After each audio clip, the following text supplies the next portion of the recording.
Mindset कैसे बनाए रखें यूपीएससी की पढ़ाई में? माइंडसेट तो ऐसा होता है कि आपके दिमाग में कोई 3-4 गोल ना चले, ठीक है। सबसे कि अगर आपको यूपीएससी ही करना है तो सिर्फ यूपीएससी के ऊपर ही आपका ध्यान हो जाए। ऐसा ना हो कि आप यूपीएससी की तैयारी करें और उसके बाद आपको लग रहा है कि बिजनेस में भी जाना चाहिए या फिर कोई और भी फील्ड में जाना चाहिए।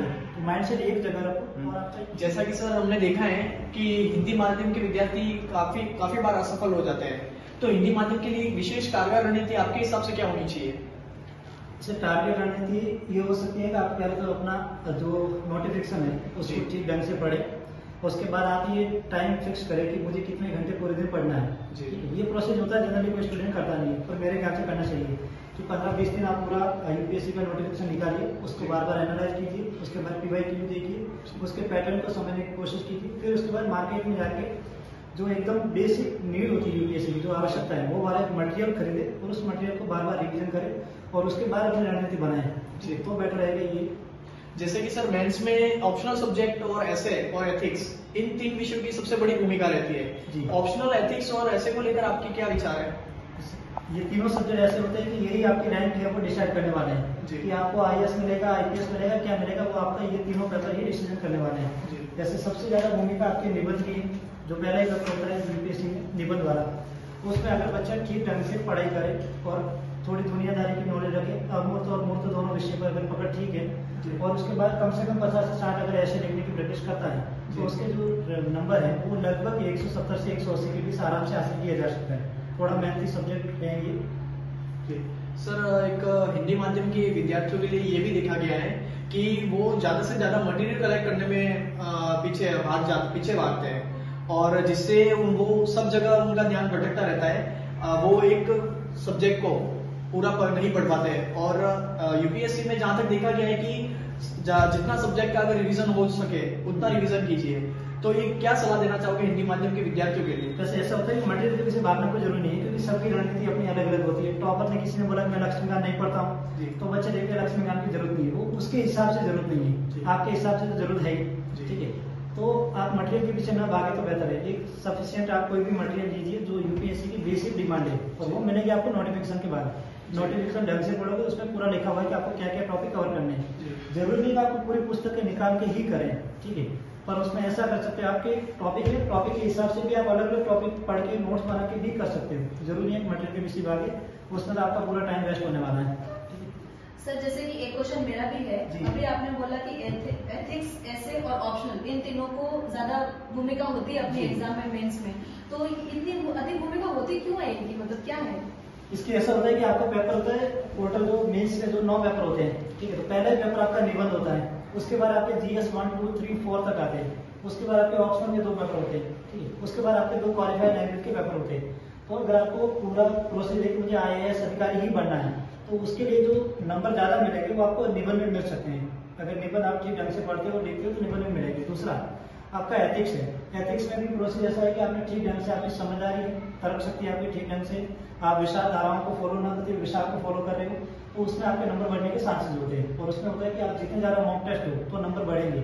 इन दोनों का पेपर 250 के पेपर होते हैं, ठीक है, तो इनमें से ऐसा लगता है कि 500 नंबर में से लगभग दोनों पेपर का मिला के आप 300 प्लस इस पर आराम से कर सकते हो, 150 के हिसाब से भी, ठीक है। तो ये दोनों पेपर इंपोर्टेंट है। उसके बाद रही बात ऑप्शनल की, तो ऑप्शनल पेपर ऐसा होता है कि वो आपका 500 नंबर करता है, और ये आपकी व्यक्तिगत चॉइस पे होना चाहिए। आपकी खुद की अगर पसंद है कि मुझे कोई भी सब्जेक्ट पसंद है, सपोज आपको राज्य व्यवस्था अच्छा लग रहा है, तो वो आपकी पूरी रुचि के अनुसार है, तो उसमें ऐसा था कि 300 प्लस अगर इस पर उसमें भी जाता है, तो आपके ये जो 3 कर रही है 1000 है टोटल मार्क्स, ठीक है। तो 1000 में से कोशिश जो रहती है वो लगभग 650 नंबर यहाँ आते हो। तो जो मेंस की कट ऑफ होती है 700 से लेके 800, 850 के 20 वाली, तो वहाँ पे तो आपका अगर इस पर ये होता है, उसके बाद भी आपके पास 3 पेपर रहते हैं, GS 1, GS 2, GS 3। Basic under 3 paper का योग होता है 750। 750 में से आपको 250 नंबर और ले आने हैं, ठीक है। तो आपका क्या होता है, स्कोर होता है वो 900 हो जाएगी, तो आपको इंटरव्यू में ज्यादा दिक्कतें नहीं आएगी, ठीक है। इसलिए इन 3 पेपर का ज्यादा महत्व होता है। ये पेपर आपके लिए बहुत ही ज्यादा काम के होते हैं, ठीक है, इसलिए इस पर ज्यादा फोकस होना चाहिए। सर जैसे कि कोई यूपीएससी एस्पिरेंट शुरुआती दौर में अपनी तैयारी शुरू करता है, तो उसके लिए प्रतिदिन कितने समय यूपीएससी को देना आवश्यक है और कितना टाइम उसमें उसको लगाना चाहिए? वो अलग अलग डिफरेंट करता है कि आपका बैकग्राउंड कैसा है, पहली बात है उसके ऊपर। अगर किसी की मानसिक स्थिति बहुत ही शानदार है, एकदम शार्प है, ठीक है, पढ़ने में बहुत ही तीव्र है तो उनके लिए होता है कि लगभग 5 से 6 घंटे, पर एक बेसिक एवरेज जो रहता है कम से कम आपको 8 से 9 घंटे हर रोज दे रहे हो तो 1 साल में आप ये सफलता हासिल कर सकते हो। जी सर, इसमें एक दौर ये भी देखा गया यूपीएससी की जर्नी में कि कोई एस्पिरेंट प्री क्लियर कर लेते हैं जी, मेंस क्लियर कर लेते हैं, इंटरव्यू तक जाकर रह जाते हैं और फिर वो हताश हो जाते हैं। वहां तक जाकर फिर से वापस पुनः प्रीलिम्स प्रारंभिक परीक्षा की तैयारी करना कितना मुश्किल होता होगा उन अभ्यर्थियों के लिए जो इंटरव्यू तक रह गए थे। उनके लिए ऐसा होता है कि आपका अगर मेंस अच्छा जा रहा है तो इंटरव्यू की चिंता करने की जरूरत नहीं जी। है, और मेरा मकसद होता है कि आप मेंस बहुत अच्छे से कर लो। इंटरव्यू में आप कितने किलो सामान्य बात से हम कर रहे हैं वैसे भी कर रहे हो तो 150 आपको मिल ही जाएंगे, ठीक है। तो अगर आपका जो टारगेट रहता है वो मेंस का रखो कि मेंस के पेपर इतना लिखो और राइटिंग आपकी बहुत अच्छे से बनाओ, वर्तनी में कमियां ना आ रहे, ठीक है, और पेपर ज्यादा लिखो तो आपको नंबर वहां से मिल जाएंगे। अगर 900 प्लस नंबर अगर आपके मेंस से बन जाए या 850 बन जाए तो इंटरव्यू में कोई दिक्कत नहीं आएगी। 1000 तक जाते हो तो आपकी जो पसंदीदा चॉइस है जो भी आपकी सर्विस है वो आपको मिल जाती है। जी जी सर सर एक क्वेश्चन मैं पूछ सकती हूँ? जी जी, यूपीएससी की पढ़ाई के दौरान हम अपना पर्सनालिटी डेवलप कैसे कर सकते हैं? वो तो आपका पहले दिन से शुरू हो जाता है, क्योंकि आप जैसे क्लास में आ रहे हो या फिर आप बातचीत कर रहे हो, जैसे यूपीएससी के बारे में ही आपने सोच लिया है तो आपको एक अधिकारी बनना और उससे पहले बनने जैसे आपको प्रोसेस ढालना पड़ेगा। रीजन ये होगा कि आपको खुद को डेवलप करने का आप एक अधिकारी लगो। जैसे आप कोई भी बात रखो तो बात रखने का भी तरीका होता है एक अधिकारी के हिसाब से, ठीक है। तो एक अधिकारी की तरह सोचो, अधिकारी की तरह समझो, खुद को अधिकारी मानते हुए ही आप एंटर करो तो आपकी पर्सनैलिटी डेवलपमेंट धीरे धीरे होगी। और जैसे यूपीएससी में डाइवर्सिटी बहुत है, ठीक है, इतने सारे सब्जेक्ट पढ़ रहे होते हैं, करंट अफेयर पढ़ रहे हो, न्यूज पेपर पढ़ रहे हो, मैगजीन पढ़ रहे हो, एडिटोरियल पढ़ रहे हो, इतनी सारी चीजें पढ़ने के बाद नॉलेज आपका हो जाता है, ठीक है।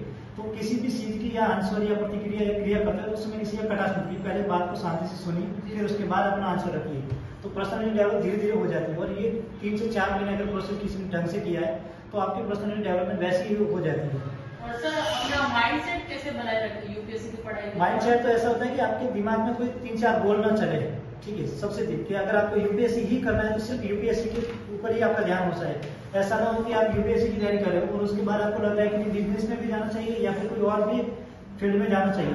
तो माइंड सेट एक जगह रखो और आपका एक फिक्स रखो, टारगेट रखो तो मुझे एक ही साल में ये सफलता हासिल करनी है और 1 साल का फिक्स टारगेट फिक्स कर दो, ठीक है। तो आप अपना माइंड सेट एक जगह स्थिर रख सकते हो। जैसा कि सर कोविड की जैसे महामारी के दौर में देखा गया है कि विभिन्न कोचिंग संस्थानों जो बड़े बड़े इंस्टीट्यूट है और जो प्रचलन में नहीं थे वो भी ऑनलाइन कक्षाओं के माध्यम से प्रचलन में आए। जी, ऑनलाइन कक्षाओं से ज्यादा ऑफलाइन कक्षाएं सही रहती हैं या सही नहीं रहती?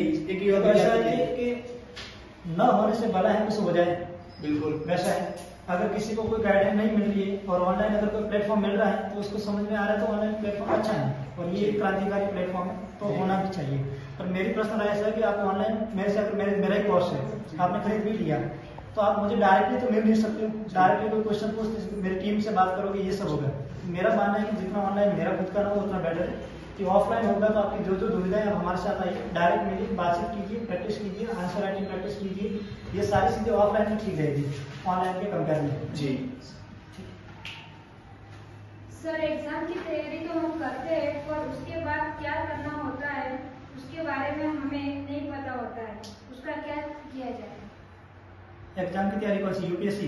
जी। अच्छा, ओके।